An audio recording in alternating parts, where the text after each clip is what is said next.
여러분 안녕하십니까? 오늘도 사랑하는 아버지 하나님으로 인하여 참으로 기쁘고 평안하고 행복한 그런 안식일 저녁입니다.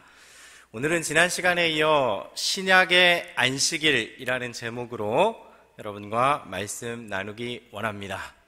철로 역정의 그 안식에 관한 그 이야기와 함께, 그리고 지극히 원론적인 성경이 말하는 안식, 특별히 신약이 말하는 안식, 우리 복습하는 의미로 원론적인 성경 말씀들 좀 찾아보는 시간 갖기를 원합니다. 엘렌 G. 화이트이 대쟁투에서, 그리고 그녀의 교회 증언에서 여러 차례 언급했던 영감의 책, 그 중에 하나가 철로 역정입니다. 제가 가장 좋아하는 문학이 있다면 성경과 예언의 신이고, 세 번째 가장 좋아하는 고전 문학은 이 철로 역정이라는 책입니다. 이 철로 역정의 책에 보면 이 순례자가 주인공으로 나옵니다. 그런데 이 순례자가 하루는 동굴에서 두루마리를 하나 받게 되지요. 그 두루마리는 성경인데, 그 두루마리를 읽고 나서 등에 짐이 지워지기 시작합니다. 그 짐이란 다름 아닌 죄의 짐입니다. 그 짐이 점점 무거워지더니 이 짐을 어떻게 풀까 고민하던 중에 그가 사는 마을의 가족에게 그 고민을 털어놓지요. 그런데 그가 사는 마을은 다름 아닌 멸망의 도시입니다. 멸망의 도시에서 어서 떠나자고 이야기해도 다 미친 사람 보듯이 쳐다보자 순례자는 홀로 그 짐을 지고 순례의 길을 떠나갑니다. 그리고 그가 그 짐이 벗어진 곳이 여러분 어디겠습니까? 다름 아닌 십자가 앞에서였습니다. 십자가 앞에 예수 그리스도를 만나자 그의 등에 짊어져 있던 죄의 짐이 사라져버립니다. 그런데 문제는 다시 여행길을 재촉하는 그의 여행길 앞에, 십자가를 만났으면 평안하고 행복해야 하는데 그를 가로막고 있는 산이 있는데, 그 산의 이름이 다름 아닌 고난의 산입니다. 여러분, 산 이름이 고난의 산이라고 하면 한번 오르고 싶으십니까? 여러분, 설악산 대청봉 한번 오른다고 하면 할만하시겠지요? 어디 한라산 간다고 하면 할만하시겠지요? 산 이름이 고난의 산이에요. 그럼 한번 오를만 하시겠습니까? 아마 산 타기를 즐기는 사람들도 긴장하지 않을까 하는 생각이 듭니다. 그런데 이 철로 역정이 말하는 하늘 가는 여정이 참 흥미롭습니다. 왜냐하면 십자가에서 용서와 사랑을 깨닫는 것은 그 신앙의 전부가 아니라고 말합니다. 600페이지 이상 되는 일부의 철로 역정은 약 70페이지 서론 부분에서 십자가를 만납니다. 그리고 죄의 짐이 풀어지죠. 그러나 그 후 500페이지가 넘는 긴 여정에는 십자가와 관련되어 있지만 고난과 역경과 시련과 환난과 유혹의 이야기로 가득 채워져 있습니다. 존 버년, 철로 역정의 저자는 십자가에서 구원을 맛보고 용서를 경험하고 처음 맞닥뜨리게 되는 것은 다름 아닌 역경의 산, 고난의 산이라고 지적하고 있습니다. 저는 이 철로 역정의 순례자를 재림교인으로 읽기를 좋아합니다. 그리고 또 제 이름을 넣어서 유재덕 이렇게 넣어서 읽기도 좋아합니다. 오늘은 우리 본부교회 성도님들을 넣어서 우리 재림교회 본부교회 성도님들로 보시면 좋겠습니다. 십자가에서 용서와 구원을 보증받은 재림교인 본부교회 성도들은 순례의 길을 계속해서 이어갑니다. 십자가 언덕을 내려오는 그 내리막길을 기쁨으로 달려갑니다. 그리고 그의 눈앞에 함께 순례길을 떠나는 사람들이 그의 시선에 들어옵니다. 그런데 이들 모두가 역경의 산 앞에 도착한 것입니다. 그런데 산에 막상 도착해 보니 세 갈래 길이 나 있습니다. 하나는 산의 정상을 향하여 있는 조그맣고 올라가기 힘들어 보이는 길이고, 또 하나는 산 밑으로 나 있는 되돌아가는 길이고, 또 한 길은 전혀 반대 방향으로 가는 것 같지만 평평하고 넓은 길입니다. 왼편의 길은 위험의 길이고 오른편의 길은 파멸의 길, 오히려 가운데 있는 길만이 구원의 길입니다. 그런데 순례자들이 이 자리에서 두 부류로 나눠지기 시작합니다. 고통스럽지만 정도를 가는 순례자들, 그리고 편안해 보이지만 파멸로 가는 길을 선택하는 순례자들, 이렇게 둘로 나누어집니다. 그런데 이 편안한 길, 평평한 길을 선택하는 두 순례자가 있었는데 그 순례자의 이름은 형식주의자, 그리고 또 한 사람은 위선자였습니다.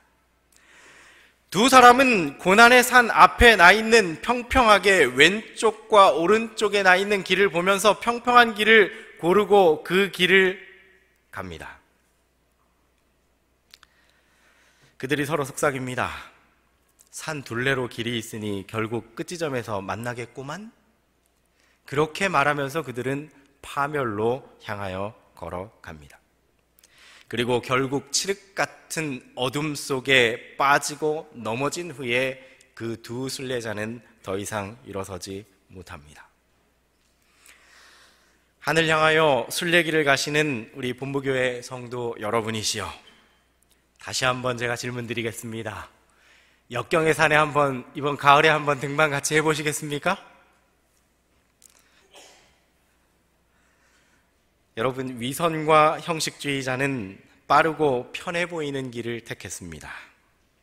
남에게 보이기 위한 신앙, 형식적인 신앙, 그 모든 신앙의 결국은 파멸이라고 저자는 호소하고 있습니다. 이들의 신앙생활도 참 쉽고 편안한 길을 추구하는 그런 신앙입니다. 진리가 무엇인가? 성경은 무엇라 말씀하는가? 전혀 관심 없이 그저 편안하고 쉬운 신앙을 하는 기독교인, 논리로만 하나님을 아는 그런 기독교인, 그들의 결국은 파멸이 된다고 좋은 번역은 지적하고 있습니다. 사랑하는 여러분, 혹 누군가는 아니더라도 혹 나 자신이 어느 부분 다른 사람에게 보이기 위해 신앙하고 있지는 않습니까? 혹 나 자신이 내 생각대로 하나님의 길을 판단하고 있지는 않습니까? 여러분, 철로 역정의 순례자처럼 바른 길, 진리의 길로 걷기로 결심하시기 바랍니다. 진리의 길, 바른 길 걸으시는 성도 여러분 모두에게 주님께서 밝은 빛으로 비춰주시고 채워주실 줄로 확신합니다. 여러분, 우리는 고난의 산 앞에 두 부류의 사람을 만났습니다. 한 부류는 굽은 길을 선택했던 순례자들이고 한 부류는 곧은 길을 선택했던, 바른 길을 택했던 사람입니다. 그 사람들이 바로 제7일 안식일 예수 재림 교회 본부교회 성도 여러분이십니다. 이 이야기의 주인공인 재림 성도들, 험하고 가파른 역경의 산 정상을 향하여 오르기 시작합니다. 그가 고난의 길을 선택하고 오르기 시작하자마자 그 언덕길에서 발견한 것은 시원한 샘물입니다.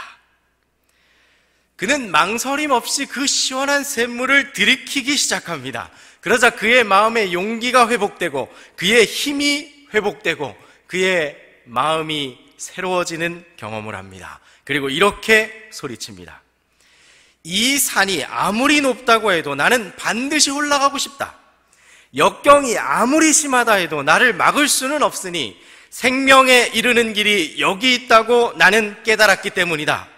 자, 용기를 내자. 기죽을 것도 없고 두려울 것도 없다. 그릇된 길이 비록 쉽다 해도 재앙을 만날 뿐이니 비록 어렵다 해도 바른 길을 가는 것이 훨씬 낫다. 그리고 철로 역정은 이 샘물을 가리켜 이사야 49장을 말합니다. 그들이 줄이거나 목마르지 아니할 것이며 더위와 볕이 그들을 상하지 아니하리니 이는 그들을 긍휼히 여기는 자가 그들을 이끌되 샘물 근원으로 인도할 것임이라. 내가 나의 모든 산을 길로 삼고 나의 대로를 도드리니 혹자는 원방에서, 혹자는 북방과 서방에서, 혹자는 시님 땅에서 오리라. 하늘이여 노래하라. 땅이여 기뻐하라. 산들이여 즐거이 노래하라. 여호와가 그 백성을 위로하였은즉 그 고난당하는 자를 긍휼히 여길 것임이니라. 사랑하는 성도 여러분, 역경의 산을 오를 때 만난 것은 샘물이었습니다. 그 샘물은 다시는 목마르지 아니하는 샘물, 추위와 더위를 이길 수 있게 해주는 그 샘물입니다. 여러분, 그 샘물은 바로 여호와 하나님의 위로의 샘물입니다. 우리가 환난을 받는 것도 너희의 위로와 구원을 위함이요 혹 위로받는 것도 너희의 위로를 위함이니 이 위로가 너희 속에 역사하여 우리가 받는 것 같은 고난을 너희도 견디게 하느니라. 너희를 위한 우리의 소망이 견고함은 너희가 고난에 참여하는 자가 된 것 같이 위로에도 그러할 줄을 알미라. 여러분, 이 환난의 산의 목적은 다름 아닌 구원을 위함이고, 그리고 이 환난과 고난 중에서도 우리의 소망은 흔들리지 않고 더욱 견고해져 가는 것을 보게 됩니다. 그리고 그 소망은 18절에 이렇게 묘사합니다. 우리 생각건대 우리 다 함께 읽도록 하겠습니다. 생각건대 시작. 생각건대 현대의 고난은 장차 우리에게 나타날 영광과 좋게 비교할 수 없도다. 엘렌 화이트 이렇게 묘사합니다.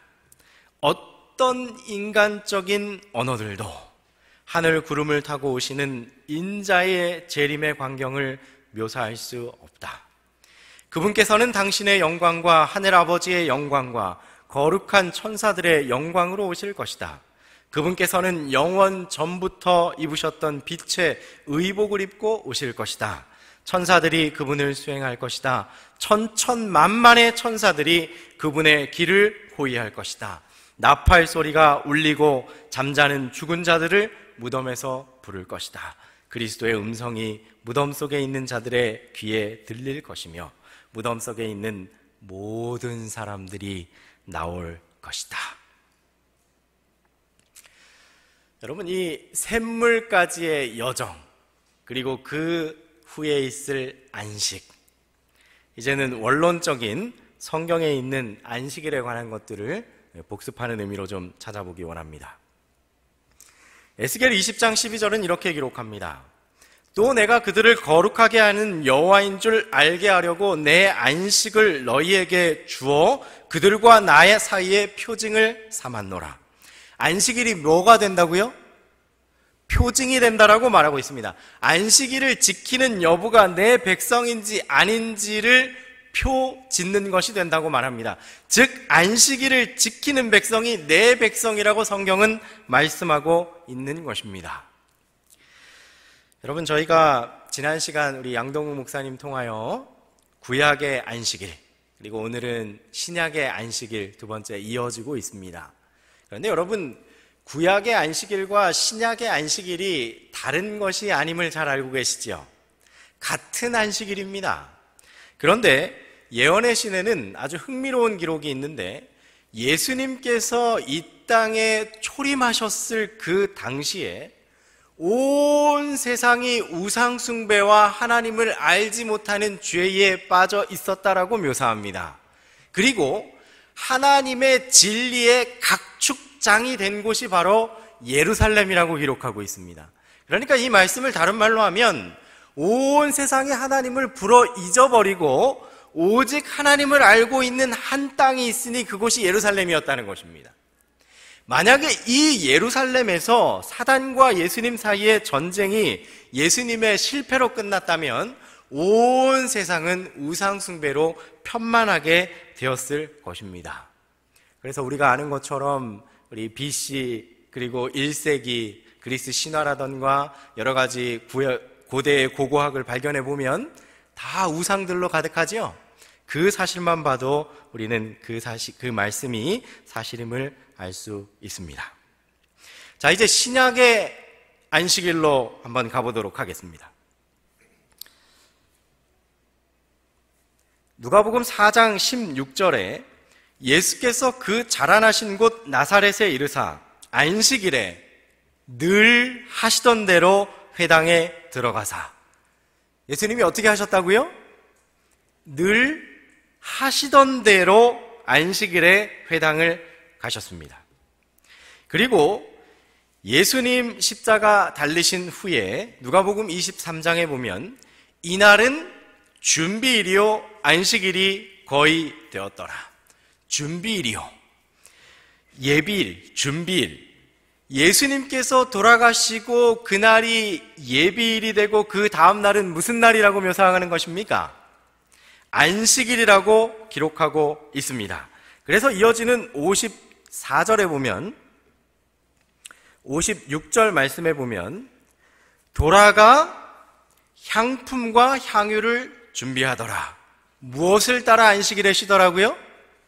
계명을 따라. 예수님 돌아가시고 난 후에도 여전히 계명을 따라 안식일에 쉬었습니다.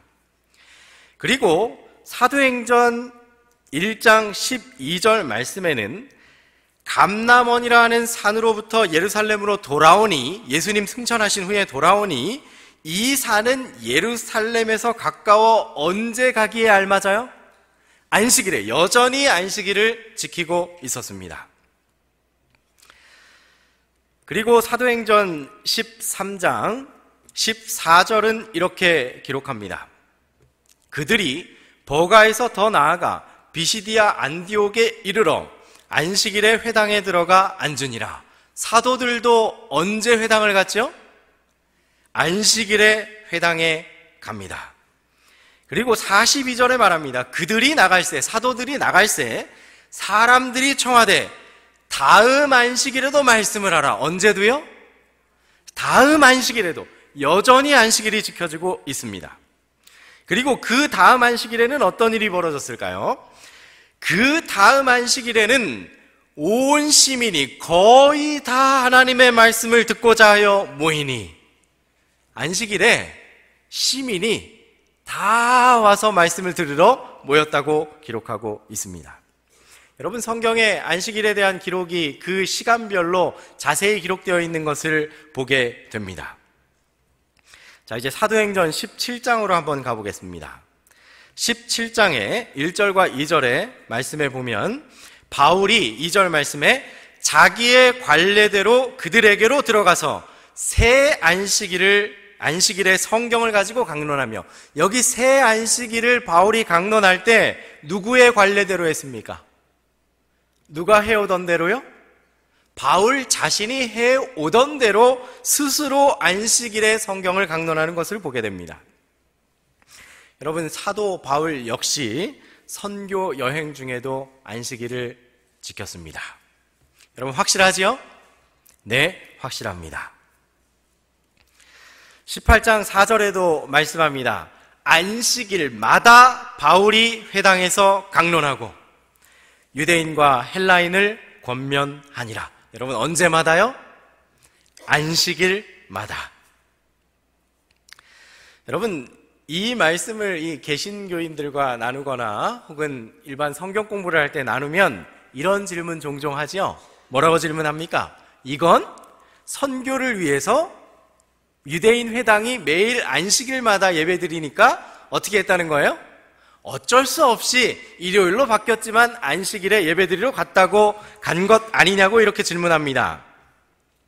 자, 그런데 여기 사도행전 16장 12절 말씀에 보면 바울이 아시아에서의 선교를 이어서 처음으로 유럽 지역으로 발을 디딥니다. 그곳이 바로 빌립보 지방인데 그곳에 성전이, 회당이 있었을까요? 없었을까요?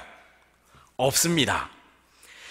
사도행전 16장 12절에 거기서 빌립보에 이르니 이는 마케도냐 지방의 첫 성이요 또 로마의 식민지라 이 성에서 수의를 유하다가, 이곳에 회당이 없습니다. 13절입니다. 안식일에 우리가 기도할 곳이 있을까 하여 문 밖 강가에 나가 거기 앉아서 모인 여자들에게 말하는데, 안식일에 뭘 찾고 있어요? 기도할 곳이 있을까 찾는 것입니다. 지난 금요일에 우리 양 목사님께서 군대 생활 잠깐 이야기하셨지요?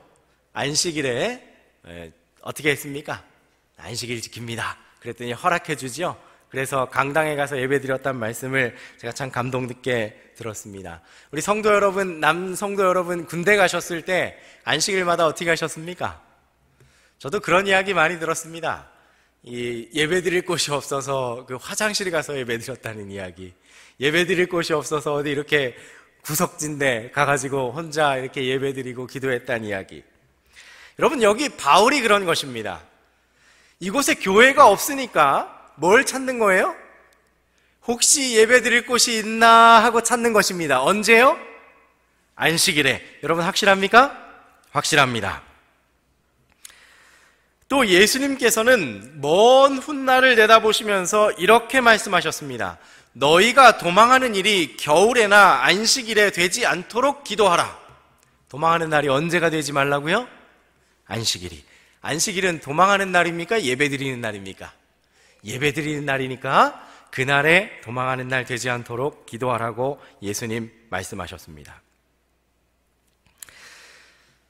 여러분, 그럼 이 안식일은 언제까지 지켜야 하는 걸까요? 히브리서 4장 9절 말씀입니다. 그런즉 안식할 때가 하나님의 백성에게 남아 있도다. 누구에게 남아 있어요? 하나님의 백성에게. 또 히브리서 4장 이어지는 10절과 11절은 말씀합니다. 이미 그의 안식에 들어간 자는 하나님이 자기의 일을 쉬심과 같이 그도 자기의 일을 쉬느니라. 그러므로 우리가 저 안식에 들어가기를 힘쓸지니 이는 누구든지 저 순종하지 아니하는 본에 빠지지 않게 하려 함이라.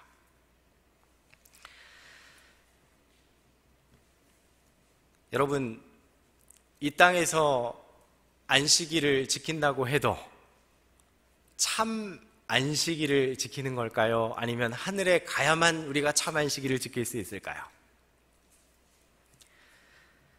여러분, 우리가 이 땅에서 맛보는 안식, 그 안식은 구체적으로 그리고 궁극적으로 어디에 가서 맛보아야 할 안식입니까? 하늘에서 맛보아야 할 안식입니다. 여러분, 이 안식일에 관한 이 계명은 정말 행위주의의 신앙이냐 아니면 믿음의 신앙이냐라는 논란을 가지고 옵니다.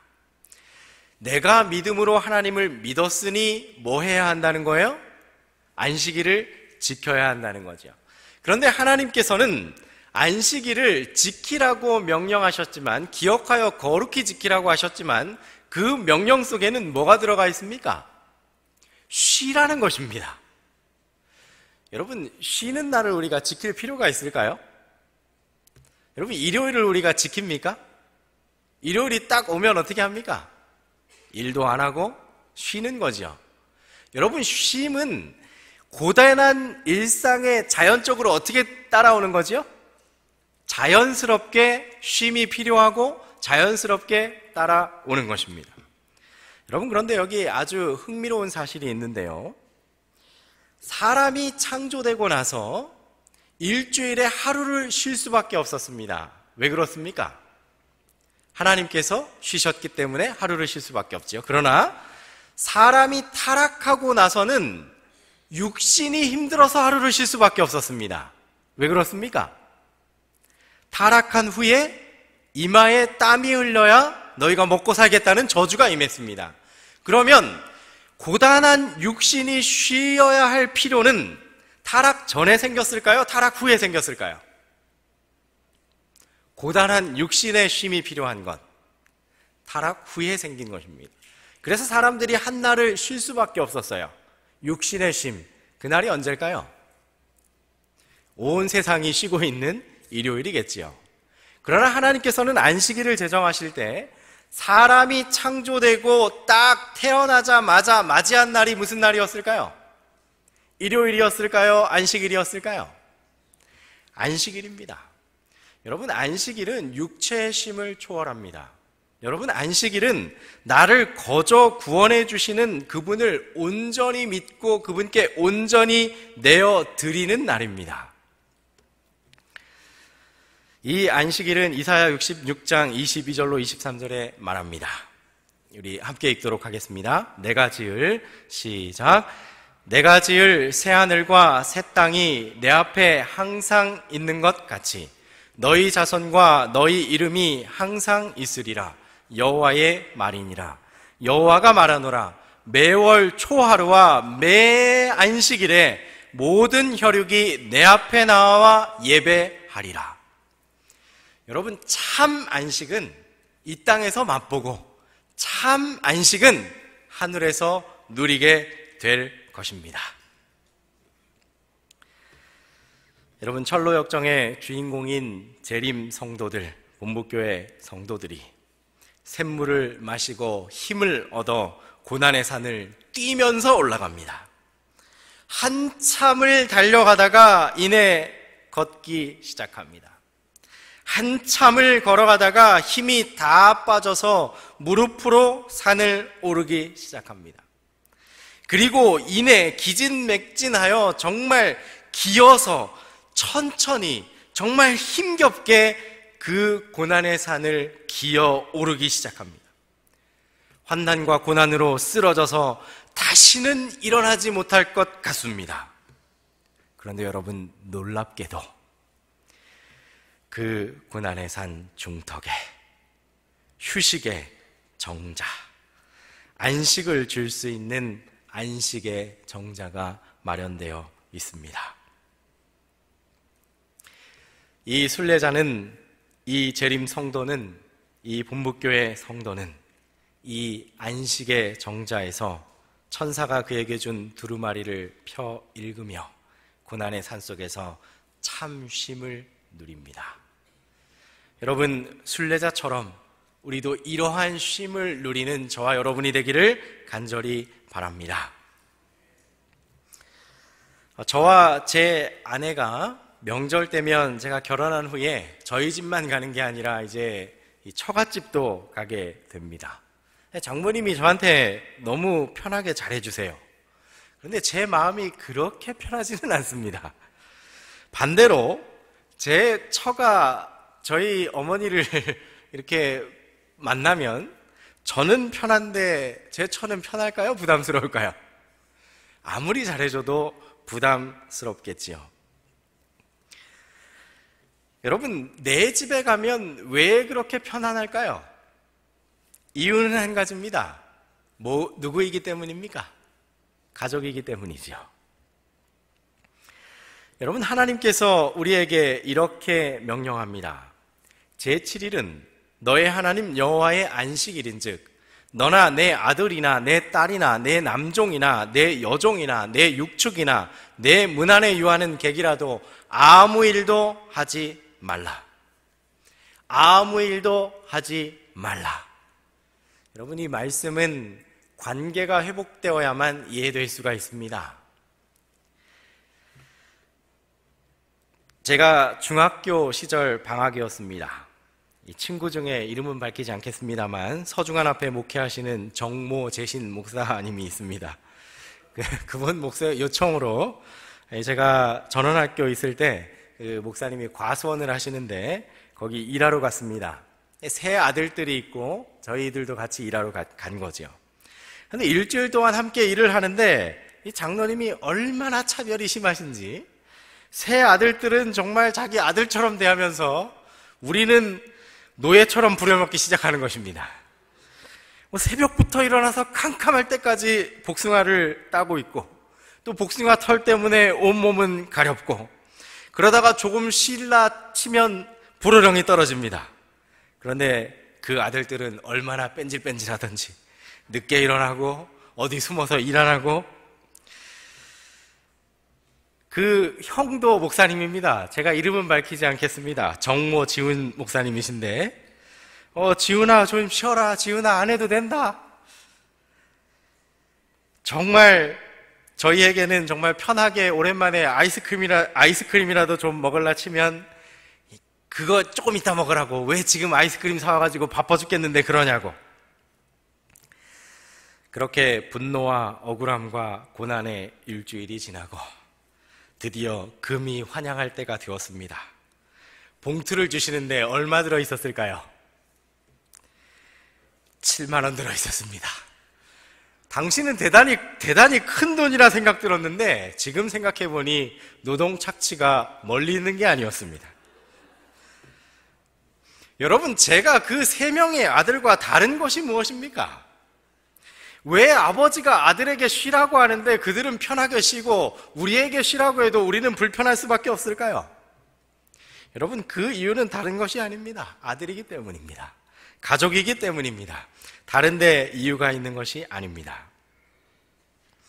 여러분, 우리 예수님께서 십자가를 자진하여 지신 이유도 다른 이유가 없습니다. 바로 가족이기 때문입니다. 여러분은 하나님의 아들과 딸들입니다. 예수님께서는 우리의 맏형이 되십니다. 여러분, 이 관계를 회복하시기 바랍니다. 이 관계를 회복하시기 위하여 예수님께서 고난당하셨고 죽기까지 충성하신 것입니다. 너희로 환난받게 하는 자들에게는 환난으로 갚으시고 환난받는 너희에게는 우리와 함께 안식으로 갚으시는 것이 하나님의 공이시니. 뭘로 갚아주신다고요? 안식으로 갚아주시겠다고 말합니다. 사랑하는 본부교회 성도 여러분이시여, 우리 주님을 믿는 삶은 부귀와 명예가 가득한 삶이 아니라고 말합니다. 오히려 여전히 고난이 있고 여전히 환난의 삶이라고 말합니다. 그러나 분명한 것은 그 환난보다 넘치는 위로가 있고 세상이 도무지 알지 못하는 안식이 있다는 사실입니다. 여러분, 우리 주님께서 십자가에서 두 팔 벌리시고 우리 성도 여러분들이 신앙을 지키기 위해 받았던 환난과 고난을 다 알고 계신다고 말씀합니다. 그리고 내게로 오라, 쉼이 있다 말씀하십니다. 오랜 세월 지나며 고생했고 주의 말씀 지키기 위해 상처받았고 고달펐고 고난당했던 여러분을 하나님께서 위로하십니다. 그리고 눈물을 닦아주시면서 다 안다, 내 아들아, 내 딸아 라고 말씀하십니다. 그리고 부드러운 음성으로 말씀하십니다. 수고하고 무거운 짐진 자들아, 다 내게로 오라. 그리고 결국 마침내 우리를 소망의 나라로 인도해 드리실 것입니다. 성경은 구원 얻은 자의 유업을 본향이라고 부른다. 그곳에서 하늘의 목자 그리스도께서는 당신의 양무리를 생명수 샘으로 인도하신다. 생명나무는 달마다 그 열매를 맺고 그 잎사귀는 만국을 소성하기 위하여 있다. 흘러 닿음이 없는 강은 수정같이 맑고 그 가에 있는 나무들은 구속받은 주님의 백성들을 위하여 준비된 길 위에 그 그림자를 던지고 있다. 넓은 평원이 아름다운 언덕으로 둘러싸여 있고 하나님의 산들은 높은 봉우리를 뻗고 있다. 이 평화로운 평원에서, 이 생명 강가에서 오랫동안 순례자요 방랑자로 살아온 하나님의 사랑하는 백성들은 그들이 거할 집을 발견한다. 사랑하는 여러분, 이 안식일, 지난 세월 속에 가득했던 고난과 환난보다 더욱 넘치는 행복과 기쁨이 있기를 간절히 바랍니다. 주님께서 이 안식으로 넘치도록 채워주시기 바라며 말씀을 드리겠습니다. 마치는 찬미 73장 다 함께 부르겠습니다.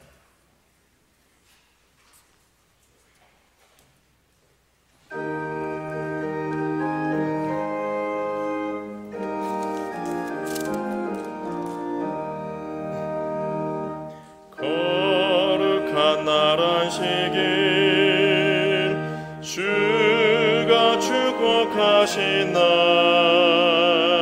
천지 창조하신 주 이날 성별하셨네. 귀한 축복의 안식 주가 허락하신 복 우리에게 영원히 평징으로 주셨네. 여섯 날이 저물어 안식일이 이를 때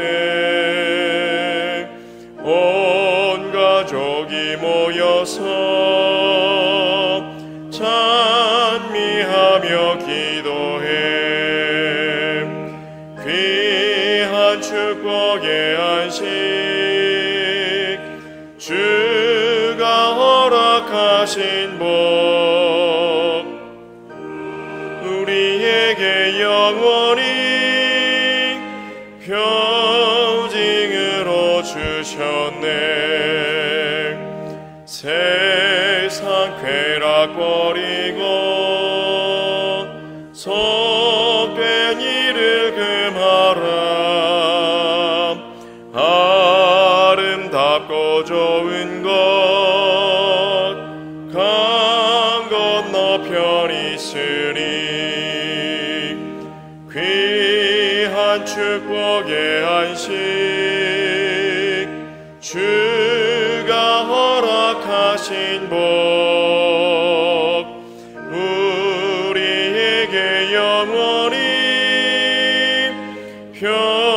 평징으로 주셨네.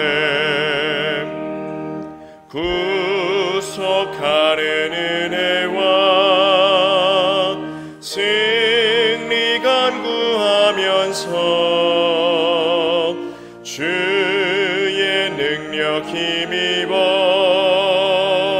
거룩하게 지키리. 귀한 축복의 안식 주가 허락하신 복 우리에게 영원히 평징으로 주셨네.